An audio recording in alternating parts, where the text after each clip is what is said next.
What's up, everyone? Welcome to this day in Philly sports history for April 19th, 2024. I'm your host, Jim Montgomery. Welcome to a feel-good Friday edition of the podcast. It's supposed to be a half-decent weekend. A little chilly compared to last, but go out and enjoy it. As always, let's start with a recap of yesterday's question of the day. I asked you, what is our pulse? Took a temperature check of how we're feeling about the Sixers going into tomorrow night's Knicks series. And for the most part, the general consensus was cautiously optimistic. There was not really anybody who felt, oh, this is bad. So everybody had some level of optimism, felt good after that game.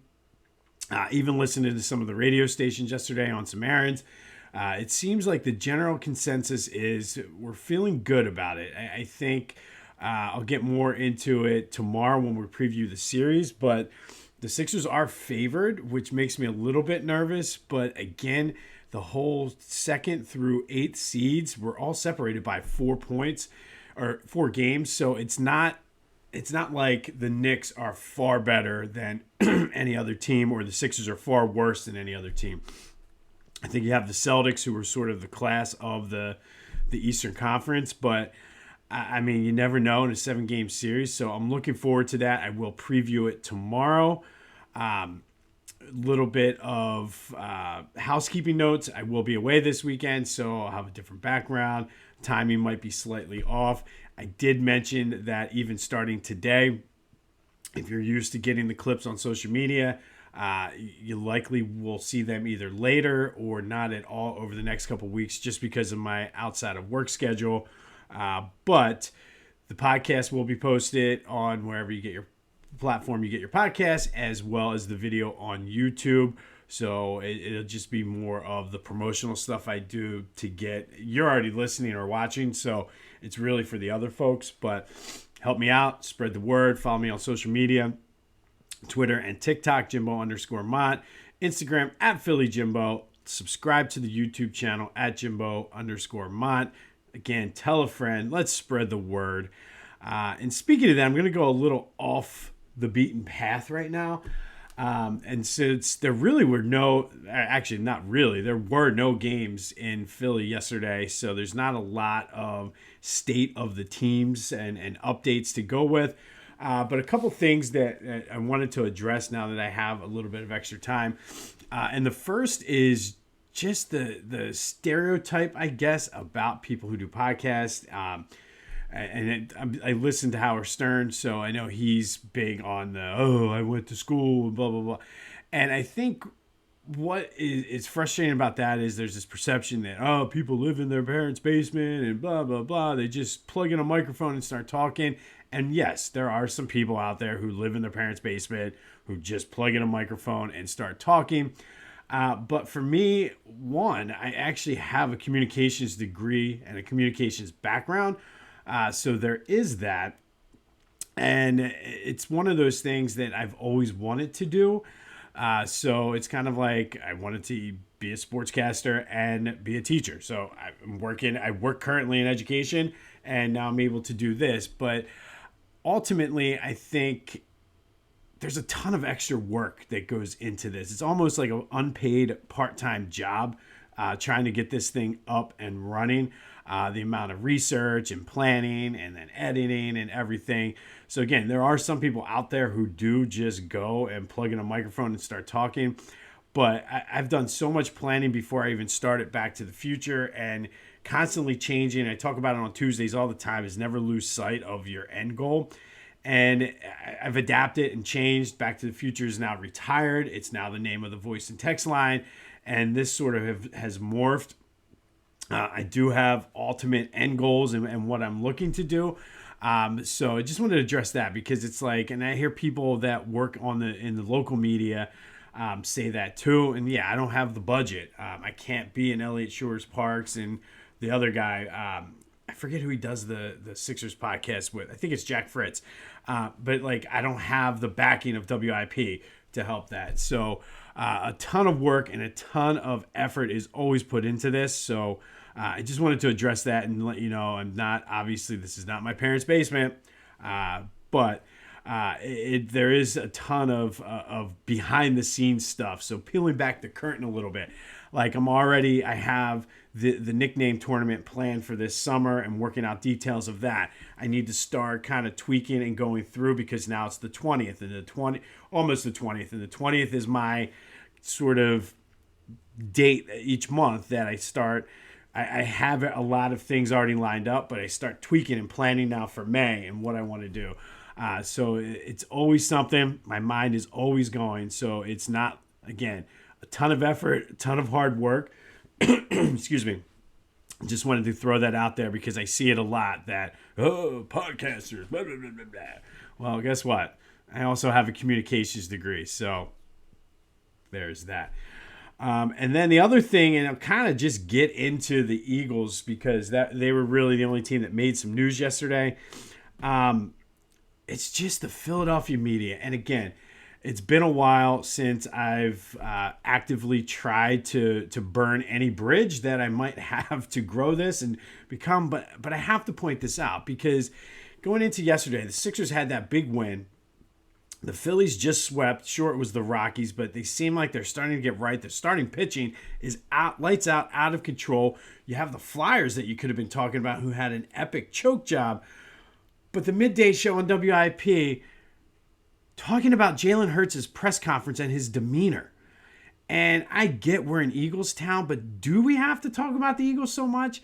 And I mean, you can see over my shoulder, I am a huge Eagles guy, season ticket holder, and they're number one. I get, but is it really a story, Jalen Hurts' demeanor? Why not talk about the fact he donated $200,000 to the school district of Philadelphia to supply air conditioners to buildings that don't have it? And then I heard one caller bring up, well, why didn't he do more? He has all that. Like, it blows my mind that you have these feel-good stories. Like, you could have focused on the Jalen Hurts donating the money. You had the Sixers, you had the Phillies. But no, let's talk about Jalen Hurts' demeanor. Stop it. He is who he is. Like, that's his personality. You might not like it. I would love for him to be a more vocal leader. But, I mean, Donovan, for years, like, that, like, so much was taken and made about the fact that whenever he made a mistake, he would always smile and say, my bad. Well, okay, like, that's... Not everybody is different. Like, it's ridiculous. And it just does Jalen Hurts' demeanor rub you the wrong way?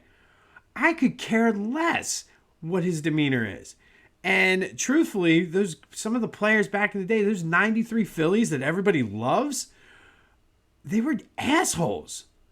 But nobody talks about that because, Jalen, like, when he's winning, who cares?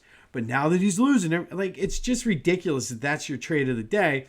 And then, in the midst of all that, A.J. Brown changed his avatar on to either Twitter or Instagram to a picture of Tom Brady.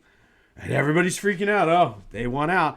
And I seen it, and I'm not going to mention names, but I have a personal relationship with one of these guys that I saw do this. And, like, they're talking about... Oh, it makes a lot of sense for the Eagles to trade A.J. Brown to the Patriots and draft a receiver high, and they just locked up Devontae. It makes absolutely no sense for them to trade A.J. Brown anywhere. And, okay, so let's play this scenario out.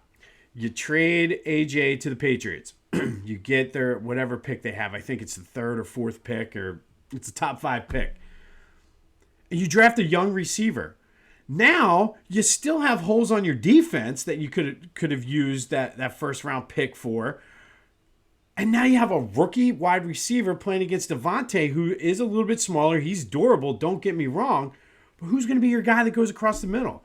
I mean, yes, Marvin Harrison Jr. could be that guy, but you're taking, so you're going to trade a proven, known commodity, possibly the best receiver, pound for pound, overall, speed, size, hands, all of that in the game. You're going to trade him to draft an unproven rookie when your team has a ton of holes on defense. Like, I just don't get it. And I know I'm burning bridges right now and possibly even fracturing relationships. But, like, I can't stand it. Like, it's an ineptitude at this point. And the worst part is people take that as, and even if it's a hot take, you're using it to get clicks and views and everything, that's fine. But there are some people who look at and still have that old school mentality that the media is the media and not like this whatever where people now manipulate it and have that old school mindset. And I tend to be from that too. And it's tough with a lot of the things I see, but like I'm an old school newspaper guy. But there are people like that take that and, oh, well, such and such said, so that means the Eagles must be. No, it's irresponsible and just plain dumb.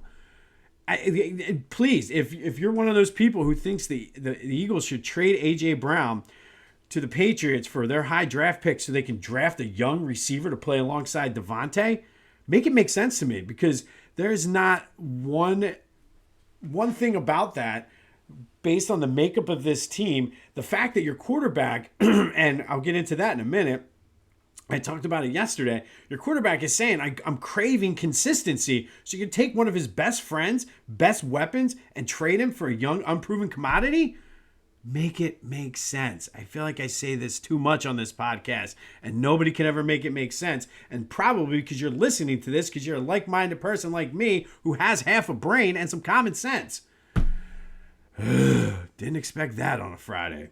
But this is what happens. I feel like I'm like the kid who's unsupervised and finds a way to get into trouble. Because there's no games to talk about, I'm just ranting. This was not even in the show notes. So that was 100% a complete rant. Again, I'm like the unsupervised kid with the substitute teacher who somehow gets in trouble when the teacher's away or mom and dad are at work or something.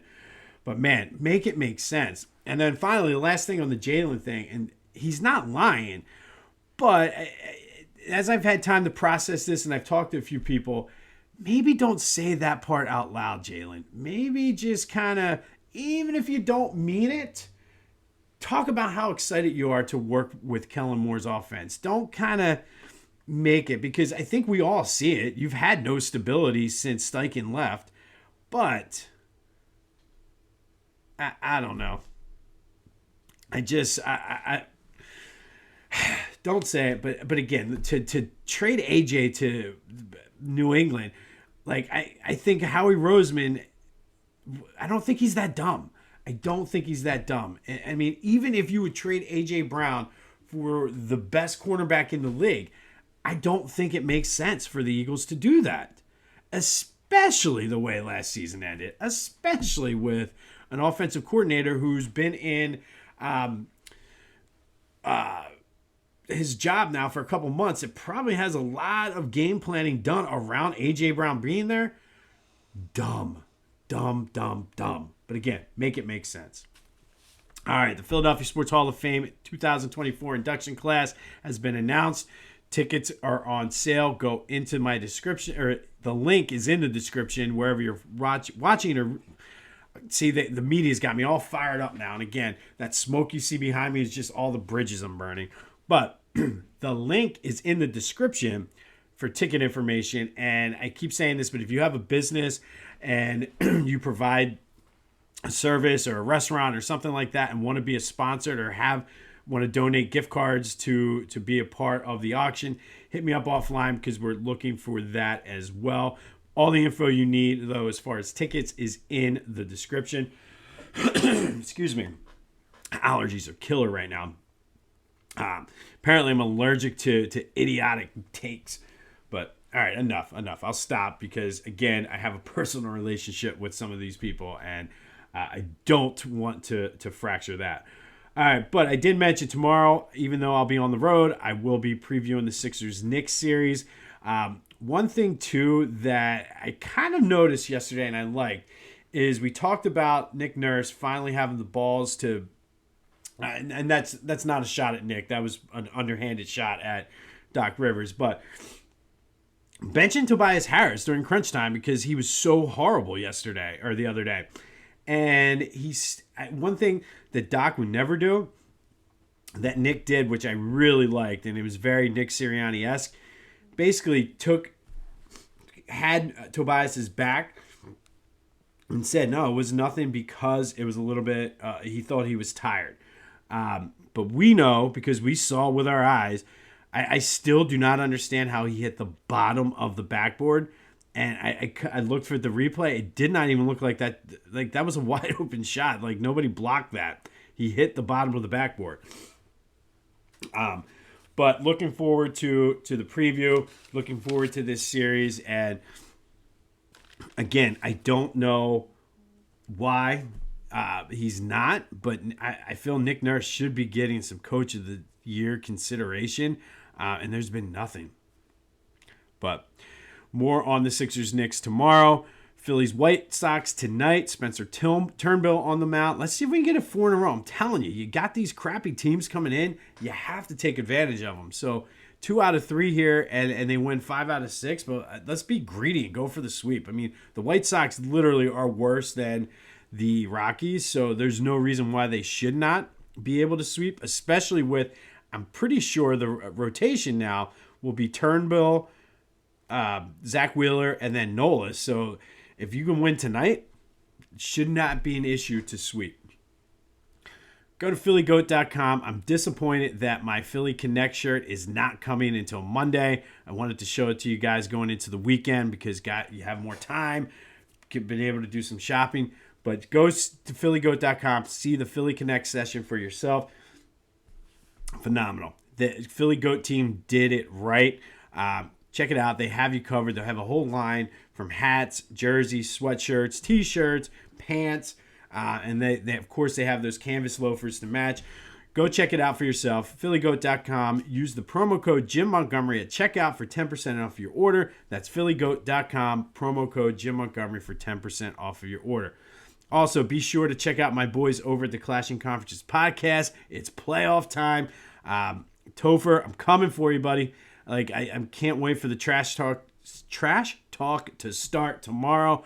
But go check it out for yourself. The Clashing Conferences podcast, wherever you get your podcasts, as well as on YouTube. All right, today we're going to go back to 1997. And on this day, 1997, there was an old-fashioned Corestates Center. Yes, it was the Corestates before it was the Wells Fargo, before it was Wachovia, before it was the FU Center, which FU is still my favorite name. But anyway, there was a doubleheader at the Corestates Center. First, in the early afternoon, the Philadelphia Phantoms played their first ever Calder Cup playoff game, a 4-2 win over the Baltimore Bandits. They would go on to win that series 3-0 before losing 4-3 to the Hershey Bears, the Flyers' former minor league affiliate. Currently, the Phantoms play up in the Lehigh Valley. Shout out to the LV. And then later that day, the Flyers took on the Penguins in Game 2 of the first round of the Eastern Conference playoffs. Flyers were already up 1-0 in that series. Won Game 2, 3-2. And let's just listen to some of the names for the Penguins. Mario Lemieux and Jaromir Jagr both had a goal and an assist in that game. Trent Klatt and Joel Otto had a goal and assist for the Flyers. There's a couple blasts from the past names. Leclerc also added a goal. I believe it was Otto who had the game winner. The Flyers would go on to win that series 4-1 on their way to the Stanley Cup Finals. And we talked about them earlier in our April series about unfinished business, about how that 97 team really was almost the peak of the Eric Lindros era. But on this day, back in 1997, there was a doubleheader at the Corestates Center. The Philadelphia Phantoms beating the Baltimore Bandits in the Calder Cup playoffs 4-2.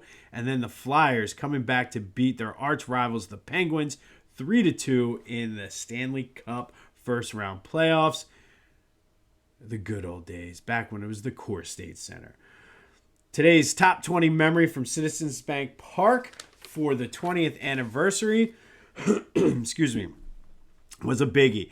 On this memory, the Phillies played the Braves in September. I believe it was September 3rd, on a Sunday doubleheader, making up a rainout from that previous Friday.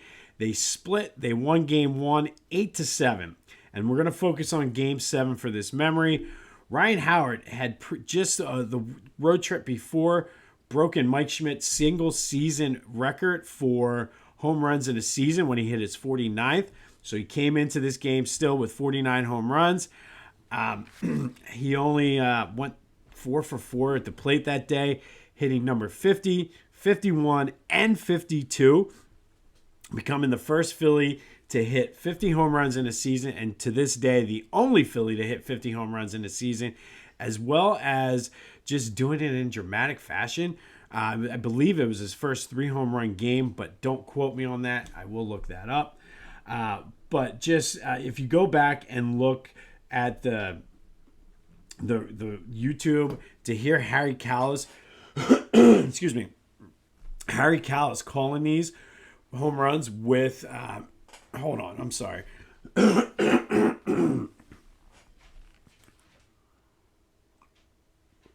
Man, I apologize. The allergies are just brutal. But to hear Harry Kalas call these home runs with Larry Anderson was pretty cool. The Phillies ended up walking off that game in the 9th when Shane Victorino knocked in Chooch.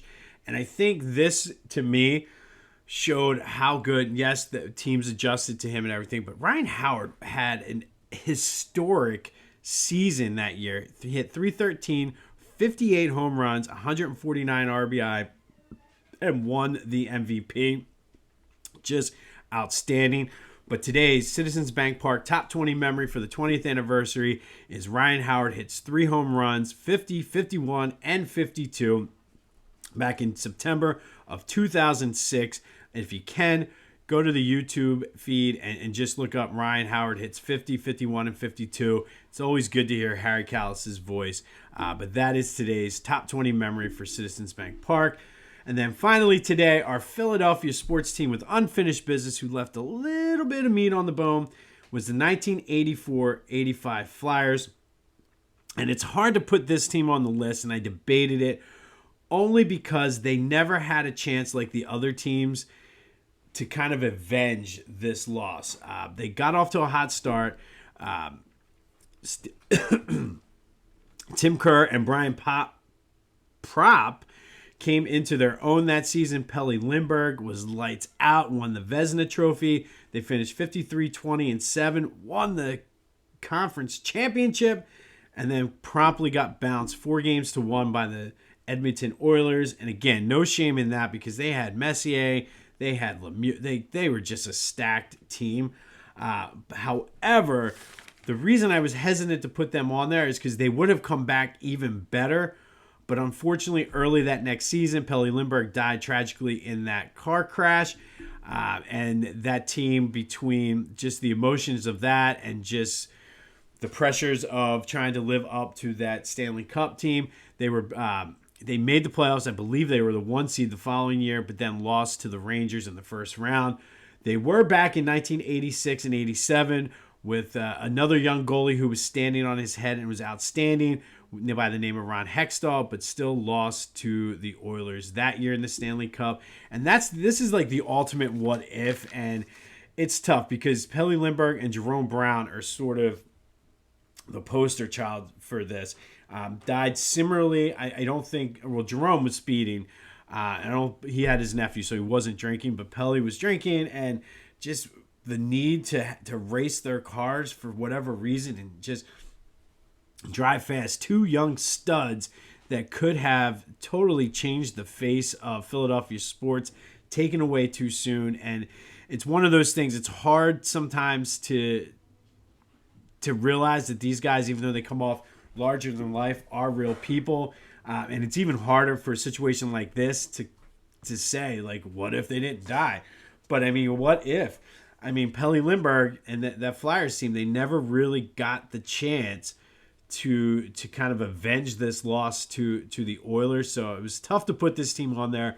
However, it's the ultimate case of unfinished business, just like that 91 Eagles team when Jerome died. The whole sort of complex of that complexion of that defense completely changed. But today's Philly sports team with unfinished business, the 84-85 Flyers, who lost in the Stanley Cup Finals to the Edmonton Oilers 4-1.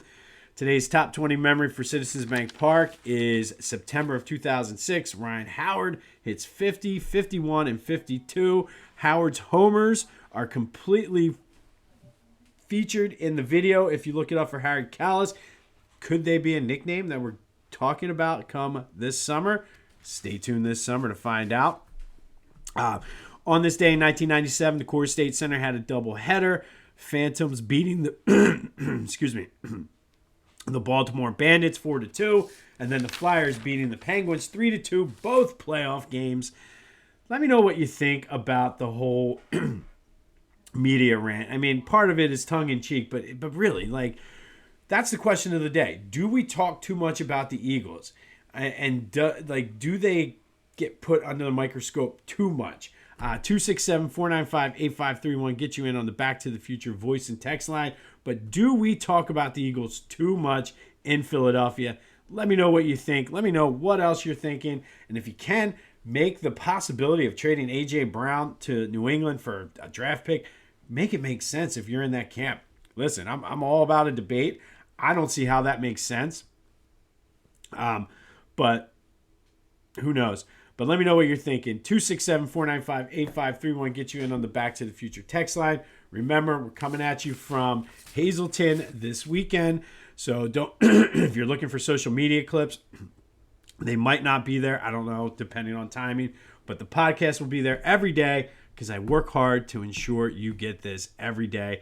And it is fun for me. It's a lot of work, but it's fun. So go have yourselves a Friday. This has been This Day in Philly Sports History. I'm Jim Montgomery, and until next time, I'll see you when I see you.